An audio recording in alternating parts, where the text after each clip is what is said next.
Hello everybody, it's Andy here again, and I've got another story for you about friends of Jesus. Won't it be good when we can have our friends back for tea, or to play, or even a sleepover? These three special friends of Jesus loved it when he came to stay with them, and whenever anything went wrong, they knew that they could always call on Jesus. Do you ever have one of those weeks when things just don't go according to plan? I do. And so did three special friends of Jesus. Their names were Mary, her sister Martha, and their brother, whose name was Lazarus. Well, it all started late one Monday afternoon when Mary, Martha, and Lazarus sat down to eat their tea. They were having roast lamb. But poor Lazarus took one look at it, and then he had to leave the room. He was not feeling at all well. "I'm sorry, Martha. I'm sure that it's delicious, but I feel ill. Really, really ill. I think I'll go to bed and see how I am in the morning." Tuesday dawned. But sadly, Lazarus felt no better. In fact, he felt a lot worse. Martha and Mary were really worried about him. He was usually such a fit man, but now he had lost a lot of colour in his cheeks, and he was obviously in a great deal of pain. Lazarus stayed in bed all day long.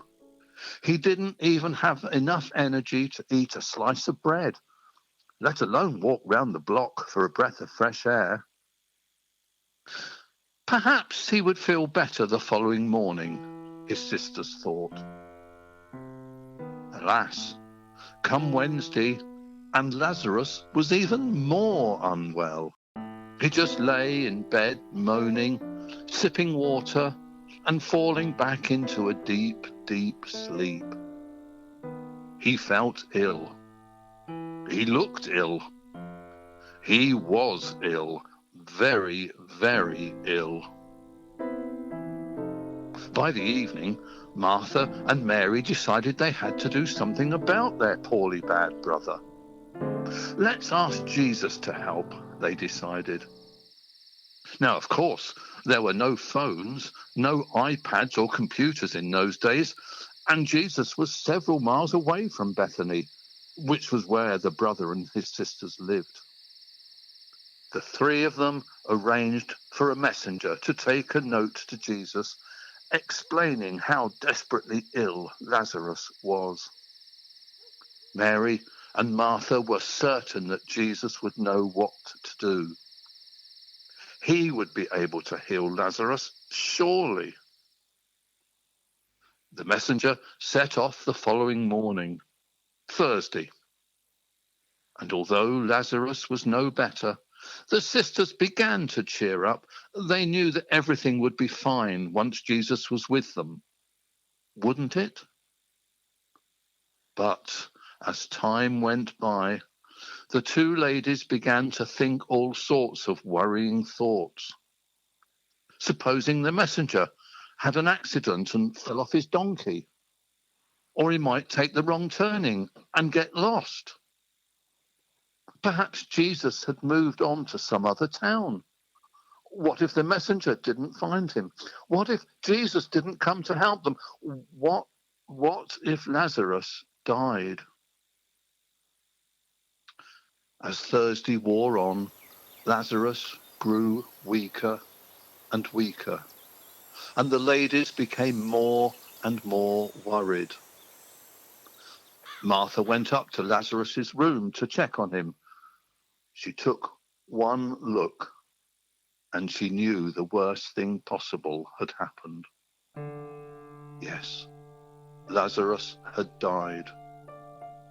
Mary and Martha cried and cried. Where was Jesus when they needed him the most, they wondered. On Friday, several neighbours came to visit Mary and Martha to say how sorry they were that their friend Lazarus had died. But the messenger had not returned, and there was still no sign of Jesus.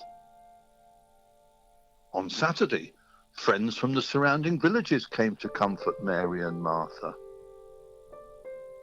Lazarus was wrapped in several white sheets and taken to a cave where he was laid inside, and a boulder was pushed in front of the cave to block the entrance. On Sunday, the messenger finally returned. Jesus is on his way, he told the girls. Martha hurried down the dusty lane to meet him, and as soon as she saw him, she ran to him, and she hugged him, and she sobbed as she did so. She told Jesus the sad news of her brother's death. When they got to the house, Martha, Mary, and Jesus cried and cried and cried. "Where have you laid him?" Jesus asked. "Take me to him, and I will show you just how wonderful God is." So the two ladies took Jesus to the cave. There were several people kneeling there, praying for Lazarus and his sisters. Everyone knew that if the boulder in front of the cave was removed, there would be an awful smell from Lazarus's dead body. But nevertheless, Jesus asked for the stone to be rolled aside. As a few of the strong men began to shift the boulder, Jesus fell to his knees and prayed to God. "Dear Father, Martha and Mary need you. These people need you. I need you. Lazarus needs you. Please show everyone your glory." And then Jesus looked at the cave and he called out, "Lazarus, Lazarus, wake up. Lazarus, come out." Everyone stared, some at Jesus, others at the cave. At first, there was silence. Then some muttering, then some shuffling, and then some cheering, for there at the mouth of the cave stood Lazarus. Once again, Martha, Mary, and Jesus cried. Only this time, the tears were tears of not sorrow, but tears of happiness.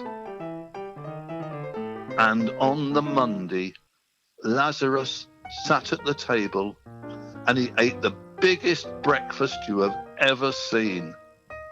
And his sisters rejoiced and prayed a thank you prayer to God.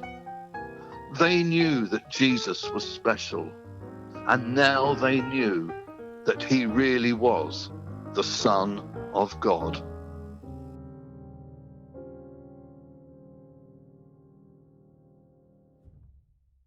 Martha and Mary were really disappointed when Jesus didn't turn up to make Lazarus well again.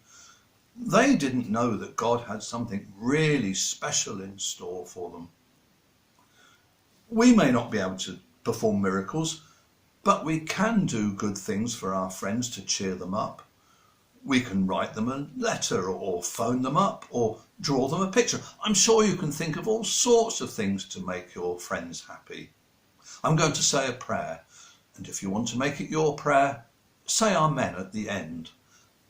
Dear God, thank you that you care whenever we feel worried or sad. Help us to show our friends that we care for them. Amen. Well, that's all for today. Next week, Johnny will be with you. And so until then, goodbye.